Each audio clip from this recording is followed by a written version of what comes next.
I want to thank Rabbi, no, let me see where I'm holding over there.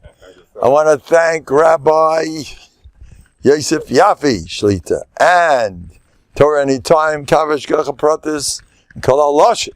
I want to thank the Eibishter for all his wonderful chasadim, for creating me and all these lovely people around me.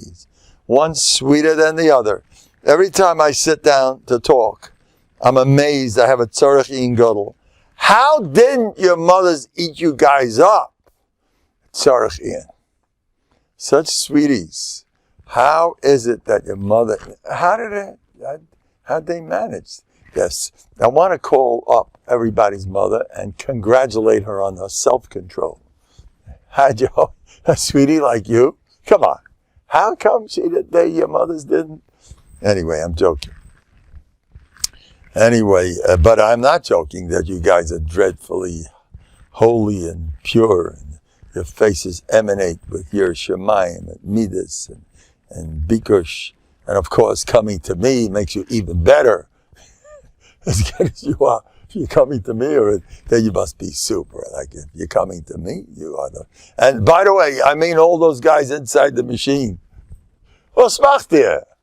What's that? I mean, all the guys in the machine, you guys also are part of it. Anyway, so, Arab Purim. Hey, listen to this. I'm speaking to people who are doing my stuff. This fellow had a horrible world until I told him Shabbatokh. And he told me his life is turning around with the power of Shabbatokh. Another fellow tells me as soon as he dials my number, his anxiety, within a minute, his anxiety diminishes. He doesn't reach me. He just dials me. That's enough. You have to reach me? But he rather knows my rule about that. But I got plenty of cases where they didn't even know. Right? I mean, something happened. As soon as I dialed you, my problem is gone. I promise you.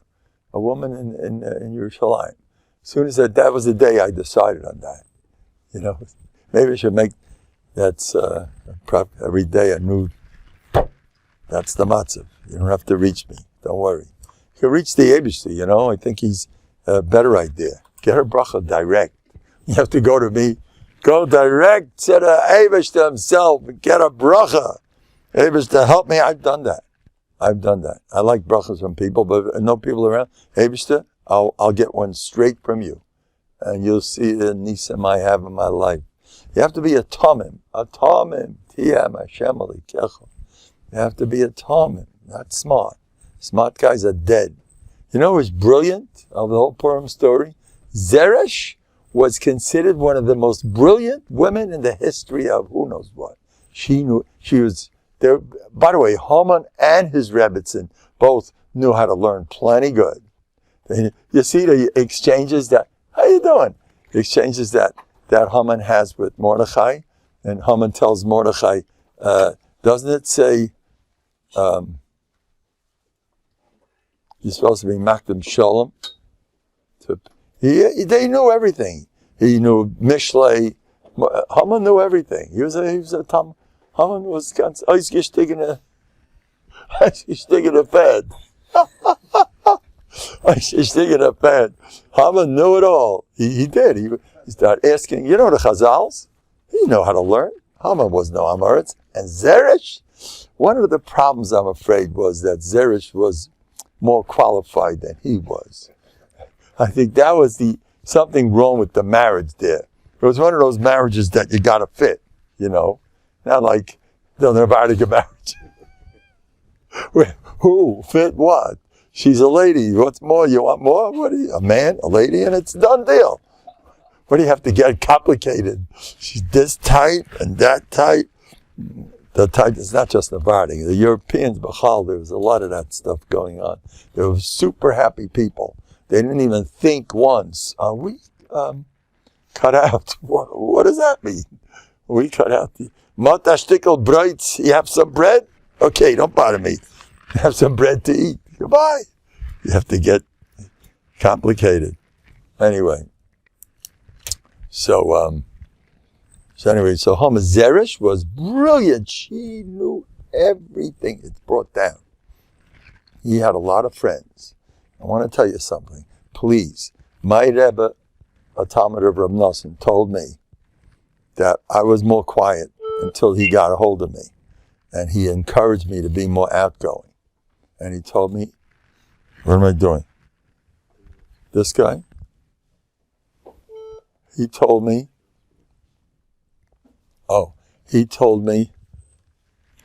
that socializing and becoming popular, that's everything. You hear this? I heard this from one of my Rabbeim. He's not a kid. This person from Reb Nosson's biggest. That's becoming popular and being friendly. That's everything. And I started hustling afterwards. I started, okay, let's try to be popular. You daven for it. Now I'm davening the other way. Have enough already. Have enough. I'm covered till so I need a break. I'm joking. Anyway, but anyway, that's what he told me. Be popular. Don't be but daven for it. I want people to like me, to run after me, to come. I used to daven in Pel Shimshin. Those days I used to learn a few stuff. I learned, a lot. And I asked I'd like to be popular. And right afterwards, a whole bunch of guys came over to me to ask me questions. Now I feel, now this is good. Now they're all coming over to me. Somebody noticed it. Because, hey, they're all running after you. It happened a few times. I daven and I get service. Besides Hashem sees that's a sincere tefillah. The guy wants covered. This man is real. He's asking for covered. Okay, at least he means what he's saying. So I promise I have many times. They came after me. So, now sometimes I want to be left alone. A lot of times. I want to be left alone with the Rabbeinu Shalom. Left alone. Get close with him. There's nothing like it. Keep close with him. Keep you happy. Yes, you're going to say, anyway, so another guy calls me up and he says he has anxiety problems. And I told him, laugh. And every time, all he does when he gets anxious, he has serious, he just laughs and boom, the anxiety diminishes. That's something. He just laughs and it works. Laugh. Just laugh. Make yourself laugh. Now watch. I had a murder gemaisa. I had a call. Somebody has a serious, a very, very serious court case going on where let's say Getzel and Shmerel. Getzel is burying Shmerel. Mamish burying him. And Shmerel is going on for years and years and years. They're destroying his life. There's all different issues and fights back and forth with all kinds of money and with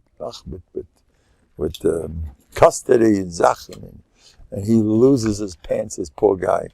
And he called me up, and his relatives are trying to, there's no way, because the other guy's loaded with money, and the other guy is extremely dominating. And now today the big thing is control. This guy's control freak. You ever hear that? Control freak. Everybody seems to be into that sugya. This guy's controlling. He's controlling. Now, I pride myself. My wife controls me. I'm very happy about it. In fact, I learned that from my Rebbe. Make sure your wife controls you, so you learn how to be an unav. I'm not kidding. There's a certain. I have a line that I draw every now and then. I have my space, but I want my wife to step all over me. What's wrong with that? I watched my Rebbe, Rebbe Isa, the way he's schlepping along, and his wife, is it? We gotta, and he says, and he goes like a shmata, bashita. Yes, I am a shmata. What am I, a shmata? Yes. It's exactly what I'm trying to be. You want to be an honor? I heard this about Reb Gershon. Reb Gershon, he walked around like this, but boy, you could push him around like no one's business. He loved it. They're looking, the real honor wants to be a shmata. Boss me around. Hachno, you know what hachno is? You want to really be a balgaibanik, then you're secure. And you're not so worried about people controlling you. So let them control you. It's the Eibush anyway. Hashem Amalei Kal. David HaMelech was a king, you know. You're not supposed to control the king. And Shimon Megair is cursing him, calling him Retzes, a Nayef, a Reitzeach, a Mamza, all get this out. He calls a Mamza, you know, you call a Melech a Mamza. Yeah, it's an unbelievable story. And David said, well, don't leave him alone. It's the Yebishter, Hashem Amalei Kal. David wasn't so you call me a Mamza, so what's wrong? I mean, okay, maybe. I guess I'm not a Mamza. But still, so he can let him call me. I mean, what are you getting so much sugar for? And he had his nephew, Abishai Ben Tzuri. He says, I'll chop, it's the Lashon, I'll chop off the head of that dead dog. You know, kill him for that one. Merba Malchus, you crazy. I'd call him Melech HaMamza, throwing rocks at him in public. It was disgusting. And especially when David's suffering, he's running from the palace from his son, Absalom. David doesn't mind. Oh, you call him Mamza? That's not. Oh, a Nayef? Okay, I'm a Nayef. A Reitzeach? Okay. How do you like that one? It's something to think about. You know, next time someone does something you don't like. So, get bounced around a little bit. So what? You know, they tell you, there used to be a book around, an English book, for a Yid. I know Adam Gadol who used it. He needed to be Adam Gadol, world famous. They all over the Gdalim pictures. He used to use it. He was an American. And he told me that he used that book. The book was there to teach people how to relax. He was not relaxed. He was a very, very stressed type of person. He was a man who finished Kol HaTorah Kula regularly. He was a Goin and a Tzaddik Yisei Deilim. He told me himself that he looked at that book. He needed it. You know, nowadays I don't feel comfortable with secular stuff because there's so many from stuff out there. You know, I don't know why you have to run to them. We have Yiddish Keppel don't hurt either. You know, we have us. But anyway, he looked at, and part of it, I remember that book you have to make yourself feel in your mind like a sock that's hanging, like a piece of, to calm down all those, all that constant restlessness. Picture yourself as if you're on a clothesline and you're hanging and you're in Gansen like limp. You're limp. So look, they recommend that. I know, Mises, people who had nervous breakdowns that were cured with that. B'nai Torah, I know certain, at least one or two others. It was recommended to use that thing because and that's one of the things, to feel like you're a zero. So if you want to conquer all your stress issues, decide that you're a limp piece of laundry that's drying out, and you're all calm down, and you don't have instead of, what did you call me? What? No, you can't do that to me. What do you think I am? What is this, a chutzpah? What is it? See, you're busy fighting all day. What do you fight for? The fighting is gayus, which sometimes you should dapka have. There's a makam for gayus, don't worry. But sometimes be a limp. The Anova brings menucha. You know that? Anova and Sharakniya and Bטחון are first cousins. Except Sharakniya, I don't recommend so much because before you learn Sharakniya, you got to pump yourself up and hold from yourself. You don't want to get depressed. It's going to tell you, remember Yom HaMavis, you know. You want to think of Yom HaMavis? Rabbi say, let's get moving. I know a yeshiva, Nevada yeshiva. every Friday was dedicated to Yom HaMavis. They were the happiest kids you ever met. Super happy. Yom HaMavis. Any problems? Oh, you can't. Oh, I'm sorry. Yeah, you're right. You can't do that. No. Hell, how could you talk about Yom HaMavis? No. You're off the derech. You're supposed to be positive. I want to tell you something. You want to enjoy this world. You have to realize there's another world, or else you're not going to enjoy it here. Because when you're losing your teeth, when something's going wrong, you think it's a mum kavua. Everything's a mum kavua. When you have something not so perfect with the kid, with the wife, with this, you think it's there to stay. What? It's a mum iver. You're not going to be here forever. Who cares? So what's the difference? You got to pass those tests with the Eibishter, that's all. Whatever, this happened, so you're not so popular, who cares? Anyway, so,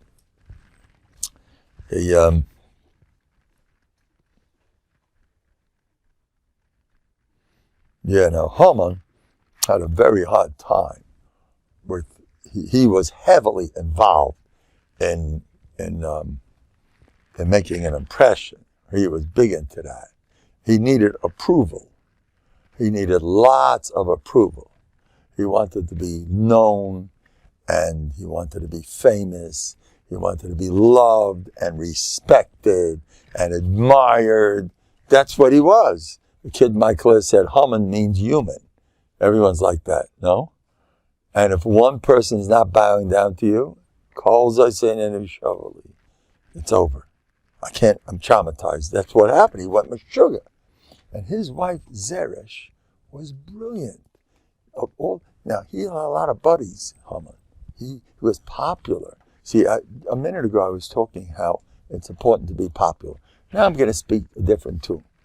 It's good to be popular, but not to be semech on them. Or else that's not healthy. If you're going to be semech on being popular, what happens when, they're not there? Well, for whatever reason. So you're dead. Now, Mordechai, he doesn't say anywhere that he went to his buddies, the Zeresh Ishtai. He didn't have none of that stuff. Discussing things, who hurt my feelings, and they made a whole meeting. What did he do? All the meetings were, Haman's covered is at stake. What do? We have to make sure you're covered. This is serious stuff. His covered was endangered because Mordechai took away his covered. Chutzpah, how can you do that? So they were very involved. And Zeresh, Chazal say to him, he was way ahead of all his chevra. He had loads of, he had 100 kids. How many kids did he have? He had 100. The 10 kids, that's part of the game. He had a whole chasana. Haman had children and children. He had a beautiful family, right? Lots of nachas. When people, this one's working for the king, each one was a governor. When people feel they don't have that many kids, and it bothers them because the sibling, the so-and-so has so many kids, and I say, oh, yeah, well, one of the things that Haman was boasting about was Roiv Zara, see, I have so many children, so you won't be able to say what Haman was able to say. I got a big family, so you're not Haman. Okay. I tell this to people. Calms them down, plenty good. So I don't have a large family. So what? It's a nice thing. It's wonderful. And what if you don't? So you're upgefrekt, you're shegit, you're bum. If you don't have a big family, drenishkin spadik. It's a mitzvah. Every kid is a kodesh kedoshim. And the more the better. We have from Jews believe the more, but what if it's not? For whatever reason. So what? So you know what I would do? I knew a yid who did not do well with his own children. He was a yachid. He was the only one. Everybody was doing great, except he had the worst. I don't want to say his name. Tzadik Yisei Delim. You know what he told me? His life was ayin tova. He was busy all day admiring everyone else's kids. He was running to their simchas and being so happy because he believed, Leisha samach b'dulas achiv. And you know what that means? If you're happy with someone else's, then whatever the other guy has belongs to you. You know that? Reb Tzadok says it. The Drosha Saran says the same thing. You know the Drosha. You heard my latest find? Drosha Saran says Urim B'tumim is not supposed to be part of the Choshen. Urim B'tumim lights it up, and you're better than a Navi. You know everything, and it's ain't a Chayzeres. A Navi is Chayzeres. So since he gave up Nevuah to Moshe, you're the Navi, you're everything, and he didn't mind, and he had no kinna, says the Heilige Ran, because you weren't Mekana, your brother, and you were happy with him. Guess what you're getting? Now, what did he get over? He got Nevuah. And you're a Kayin. A Kayin is not, it's different. I'm giving you more than Nevuah. I'm giving you Urim V'tumim, which the Ran says, which Nevuah, that's Ein HaChayzeres. There you go. There you got a Rishon when you're happy with someone else's stuff. How lucky you are. Who cares? So I'm not. I'm going to go around the rest of my life watching, oh, look at the Rosh Yeshivas. I don't like it. Somebody told me about one of the Rosh Yeshivas in a big place.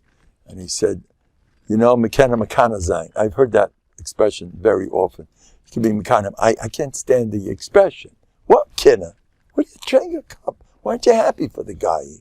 Mekina. You have to have kinna automatically. If someone has something very big, oh, kinna. You gotta have, oh, he's a Rosh Yeshiva. He gives so much share. What kinna? Be happy, and then you got his share. His share is yours. Say you're happy. I know you're not happy. You're not happy so fast. You make believe. Come inside. Rabbi Wilhelm, it's a pleasure to have you with us. Yep. Be happy with the other person.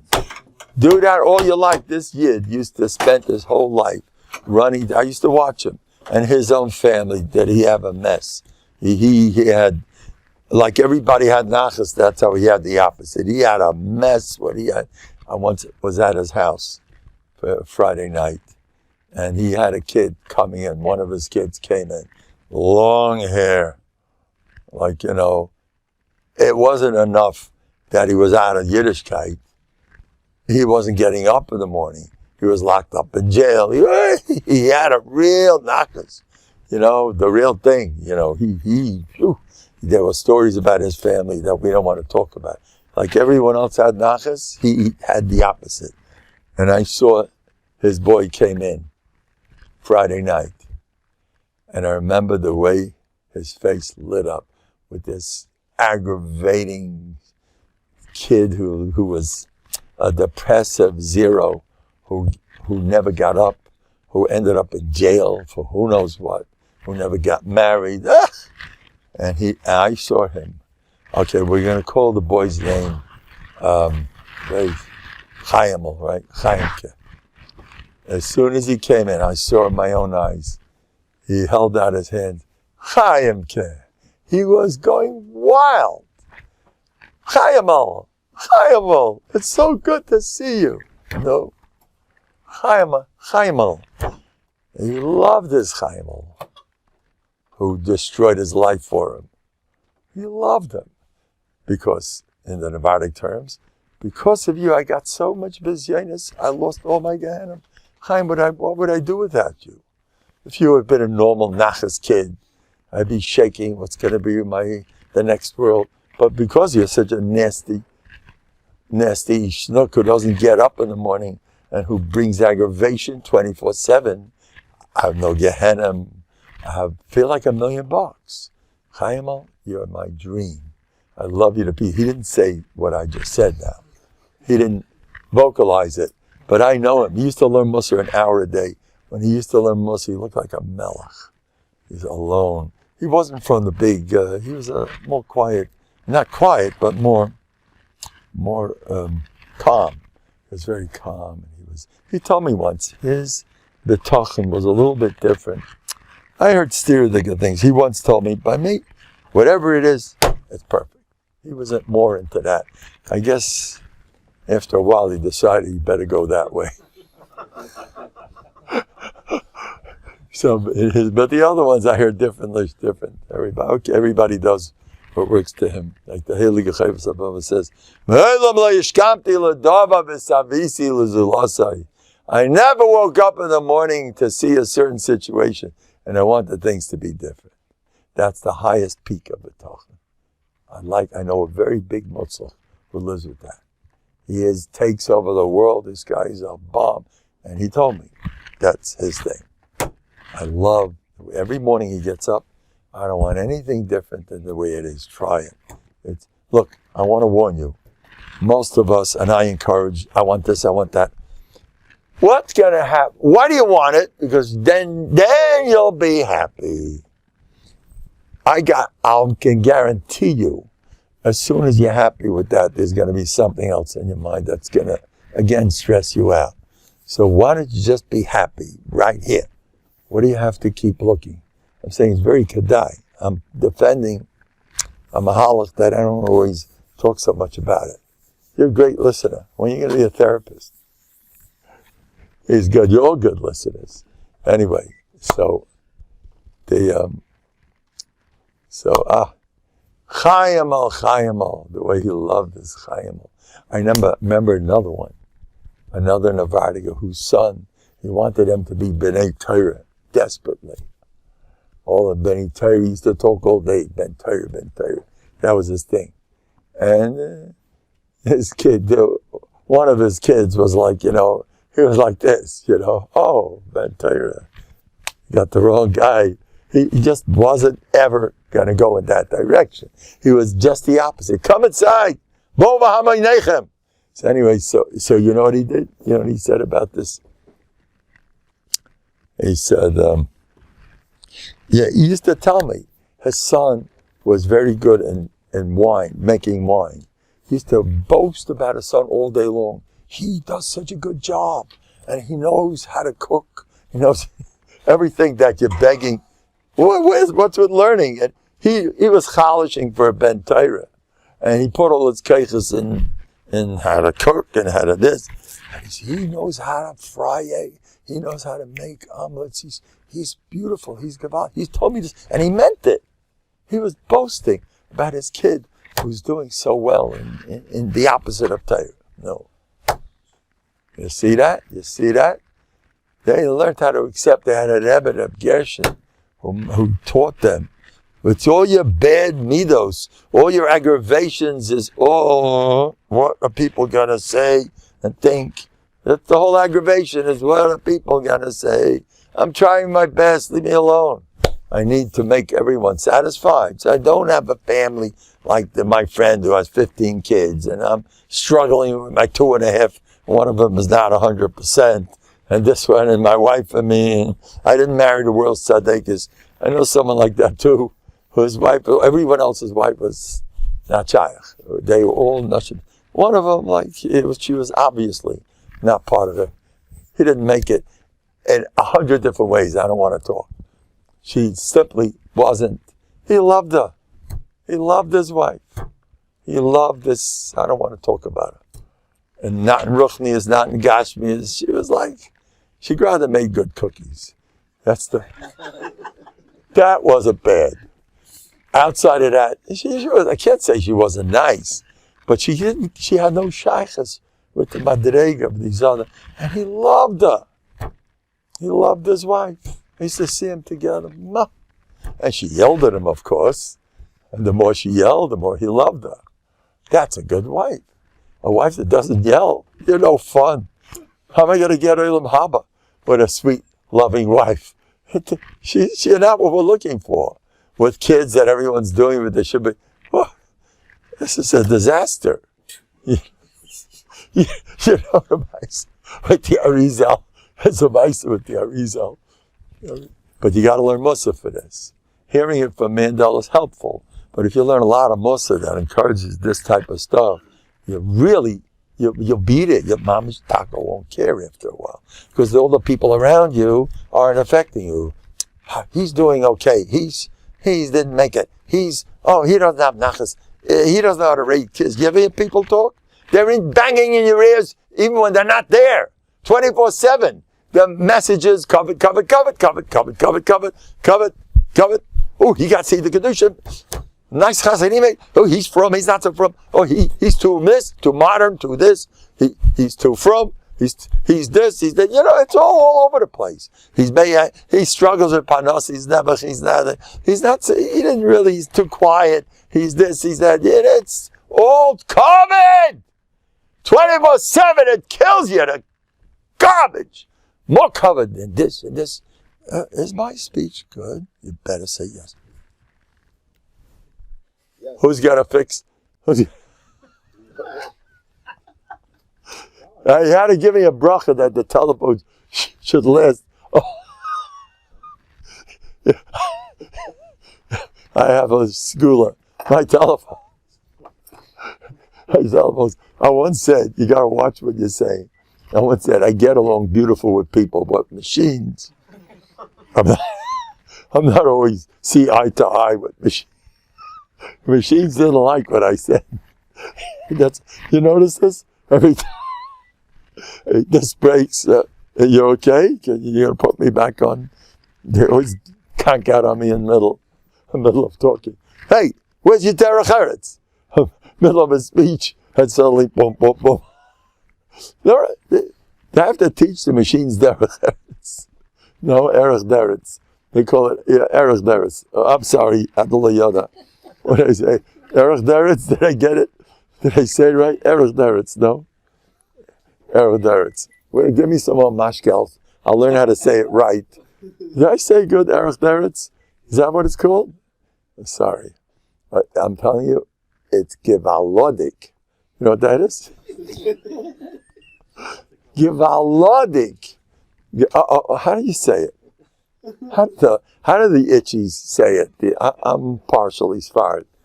How do the itchies say givalodik? How does it go? Oh, givaldik. Oh, I'm getting it. One of these days no, his phone is still, this phone has seen better days, right? He's better? Baruch Hashem, we have Rabbi Yosef Yapi there.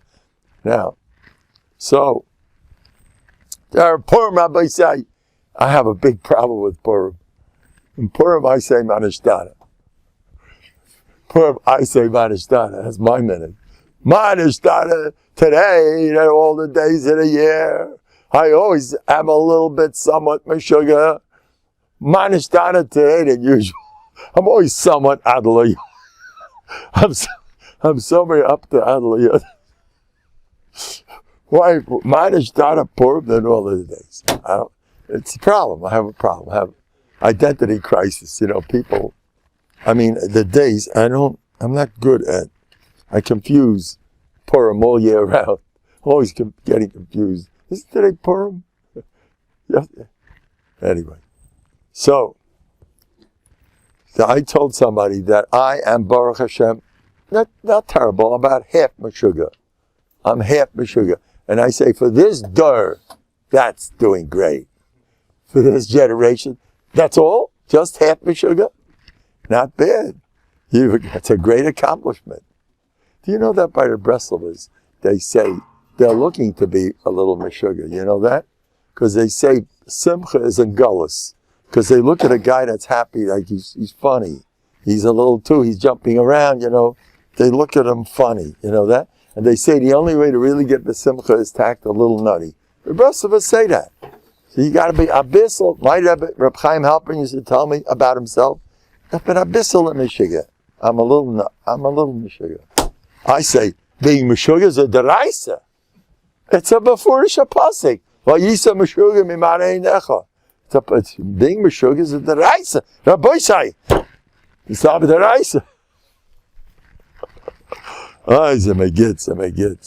Anyway, when am I going to start speaking for? I got to get the time straight over. Okay, I got it. Okay, wait. So I still got to talk. Anyway, I had a Meifus Goli Min HaShamayim. This guy with the court case. And they're going with sugar, with custody, with Zachem. And the guy was a basket case. He called me up. And with his relatives, they don't know what to do because the other side has money, and power, and controlling. You ever heard about that? Controlling. Don't control me. No. And they're controlling him. It's a control. I love it when my wife controls me. Then I can work on that another. You must have a controlling wife. I'm sorry. Let her control. Okay, there's limits. Don't get carried away. That's it. But let her control what? I want her. Anyway. So what was I saying? Here comes a mice. Listen to this one. Listen. listen to this one. And the guy, they were losing their pants. It was Rahmanas. The way they describe, says, I can't deal with details. I always do this. They want to ask me, says, what to do. I says, go to your Rav. I don't know. I give brachas. I'm a Rebbe. You're going to start with says, how to do. I lost you. You know, I can barely hold cup by a Taisus. Now I need to hear you too. Taisus is nothing compared to you. Like with the court case and how they did me in and now that. And yesterday they came by and they're controlling me all over again. And the kids are going to the other side and I don't know. I go, what? I lost you. What's going on? I'm giving you a buha. And I do that very often. I don't have the patience. I have 100 people calling me. Each one has a whole chasana to tell me. I say, buha! Boom! Next! Buha! Ksh! Boom! They all work, by the way. Best thing, just give a buha and get lost. The best thing. So anyway, so listen to this. Listen to this. So the guys,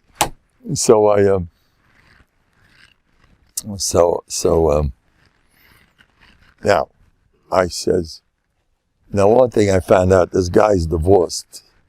And again divorced. And again, he's one of those, like, you know, it's an ongoing matzav. Nachamol tzimditmol, you know. I know a guy who was divorced about 4 times. So he was going around for money. I think he was collecting. He's an American who lived in Eretz Yisrael. And he was inviting people to the chasana. And he says, don't worry. If you miss the chasana,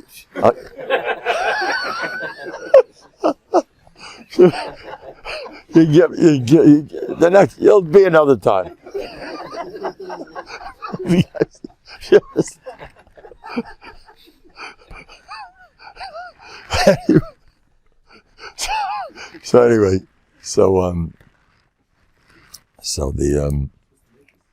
What?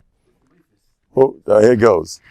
I brainwashed this guy to know. I says, they had the best lawyer in the state. I know that lawyer. I know the lawyer like no one start up with that. If you mess with that, you lost. It's like Achi Seifel, you know? No, they got that lawyer. Don't even dream that lawyer is a viper. That was described. A lot of people no, this is the number one in the whole state. So I says, I faff on the lawyers, and I'm not scared. But the lawyers, Adam, you won, I'm guaranteeing you, they know what to watch. They're going to get sidetracked, they're going to make a mistake, and everything is not going to work. But it's not working, it's not working. I don't go with rules. We're working, and so everything has to cause and effect. You know, Abdasa says cause and effect is Achiz say 9. You know that? Cause and effect is one Abish to cause and effect. Anyway, I left off the whole thing and I calmed them down. I got a phone call the next day. I promised them, you won everything. The next day, and they're going on for years and years of aggravation. And you get hysterics when they're always hysterical all the time. The very next day, they get a letter in the mail that the guy who's out to kill them, by mistake, sent them a letter of his secret, his strategy that he's going to do to bury them. That he wrote so-and-so. The next day, they got a letter. You sent it to the wrong person. How's that one? That's Aleph. Now the guy's cooked. That's Aleph. Bays, for the first time in this guy's life, he didn't get hysterical. Because I sort of like, I don't know what I told him. I davened for him. He didn't get hysterical. All the people involved were so impressed. Like he got the kids, it's unbelievable. It's a new world. This happened within hours of so that's one of my latest Moshe. Not bad, but you want to hear some more? I'll tell you, got Moshe. What are you talking? My Moshe are getting better every time. I want you to know, my Moshe, you know me? I'm the Meifes Hador. Anyway, do I think that I'm able to help so many people calling me up. Every time I finish speaking, I walk out, I say, the best Meifes you forgot. I do. You forgot this one and that one. So, whenever Shechina Medaberes, Eibishter wants me to say this, Maifus. How many people are off medication? They call me up, say goodbye to the medication, one after another. Because I'm kaifa in everything except for the Eibishter. I'm kaifa in problems. Or by Shmola, bipolar, I make fun of it. And you know, when you make fun of something, it loses. Amalek means making chayzik of ruchnius. So I say, Meyoivait chakmeni. Eliyahu Navi is going to be, he's coming soon, Mashiach is around the corner. His derech on Avodas Hashem was, maybe your Avodah Zarah is out in the men's room or ladies' room. He's a psukim. He didn't say men's room or ladies' room. Ulai derech ulai. You know what derech means? You're going on a trip into the toilet. It's a pasuk. Oh, you know, he's laughing. 400, 850. He's won against 800, and they're all tough guys, and they know they have Avodah Zarah, and he's laughing at them. Oh, why don't you scream louder? You know what they were doing? They were scratching themselves. That was their minig. They take spears and cut themselves until blood comes out. That would attract their God to listen to them. Figure that out. And he's rolling these psukim. He's rolling Eliyahu Navi. Chazal say that how do you know that you're make fun of Avodah Zarah? It's Eliyahu Navi. Eliyahu Navi was a Novandik. Out of a Novandik, 4 hours they laughed. Shabbos Shuvah Drasha, laughing at the Eitzara. Laugh at COVID. Silly. COVID said they don't like you. So you're not so popular. So who cares? Who needs that garbage? Who cares? So you didn't do so smart. So the guy gave you a dirty look, and he gave you this, and he gave you, so what? What do you care? You have to get all stressed out from the lost some cover. You want to hear some bטחון stories? I'll tell you some bטחון stories. I'm having money. The money's coming in like crazy by me. The guy gives me $400, and okay, you wanted me to start? The guy gives me $400. A Rebbe gives me $100 cash. I went from bטחון. Good. Here, one of the guys who was sitting here he's in New York. He comes, I want you to hear that. They come special from Muncie, from New York. By the way, they come from, what's it called over there, near Baltimore? Silver Spring, you know who I am. Anyway, so this guy comes, and he works for me, and he needs money. As soon as I saw him, take the 100. A half hour later, I get a phone call, I have my some money, here's $200. That's Sunday. Monday, somebody gives me, I get $400, and one of the guys who works for me, I need 400, here's 400, I desperately needed it, here's 400. Before Shabbos, that happened Thursday, I gave him 400, I didn't ask any questions. And how are you going to pay? Just before Shabbos, the guy, I said, look, I just had a Maifus, Mendel, $600, then another bacher walks over to me in the street, $720. I gave 400, I get 720. The first time I did this in New York, I needed 1,000. I spoke in Borough Park for 200 people over there. The end of the drasha, someone writes me out a check. I gave a bracha that should be a shidduch, and his el to the bacha. See the el to the bacha is 22 is an el to the. His Nebuch 22-year-old bacha became. Don't ask. I got a Maifus, a 32-year-old Hasidic girl became a kala with I instructed how to do it. Hack and cup, and only the mother was going with me. The father was laughing at the mother while she was saying, "Oh, she's engaged, she's fine." In 2 months, she got the best shit. You know what 32 Hasidic woman means? At 32, she's old enough to be an elder baba. A 32-year-old Hasidic girl. Come on. You're still not married. They're ready to climb the walls. And Mandel's bracha. Anyway, so where are we up to? Do you want me to start? Okay, here goes.